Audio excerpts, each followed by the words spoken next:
ang masasamang damo. What's up mga kalamot? So ngayong araw ay araw ba? Parang walang araw. Nutusan tayo ng ano ba to? Bayabas. Nalagain daw dahil mag-uslob ba? Sana. Pero sa kumpa sa mga waringan. So palabas pa na. Lumayo ka ang masasamang damo. Sana eh, kung nabigit pa tayo ni Agnes. Wait lang ha, wait. So ngayon nga nakalagay na tayo ng tubig. Ilagay na natin yung mga bayabas.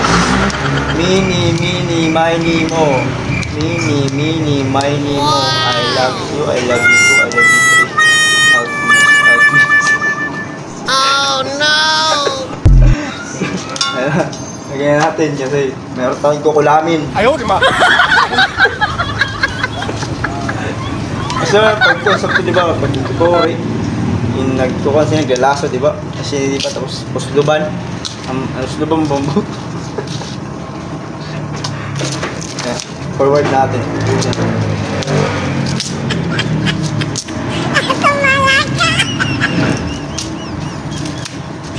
Masakit daw yung ano niya, ulo. Mas masakit ka daw ng ulo. At nang iwayan ng ulo, ito na pang gano'n. So, tala. Bayabas ba yun? Ano ba yung bayabas? Oo, bayabas. So guys, yun nga. Natusan na tayo.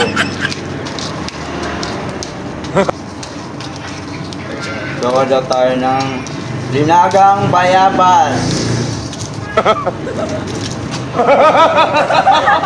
Basaan ba ito?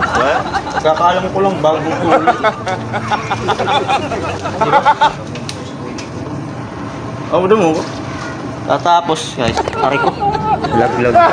Lagyan na nga natin yung papakuluan nating bayabas. Tayo lang natin. Gunggong! Tayo lang natin. Barinig kita sa mukha eh! So habang naghuhulat kit kumulo ito natin ginlalaga. Istoryan tayo ng CCTV. Naglaso na ka. Nakikitaan mo manada. Nakikitaan mo naglaso na. So ayun na nga. So habang nag-iintay ako, mag-ML yung kasama ko. Gusto ko na mag-ML pero di mo magawa dahil nga inutusan ka. Kaya punta na natin yung asa na yun. So makalipas ang isang oras, pulo na nga siya. Ay, pulo na guys. So maluluto na yung hinaga natin bayabas. Oy, Agnes, luto na. Naglalaro na tayo kaya ayun lang. Nakalimutan ko pala i-shoutout sa mga taga Hagunoy sa market. Shoutout sa inyo. Yung madadamot dyan, yung mga hangol, maghahatag yapang sa akon.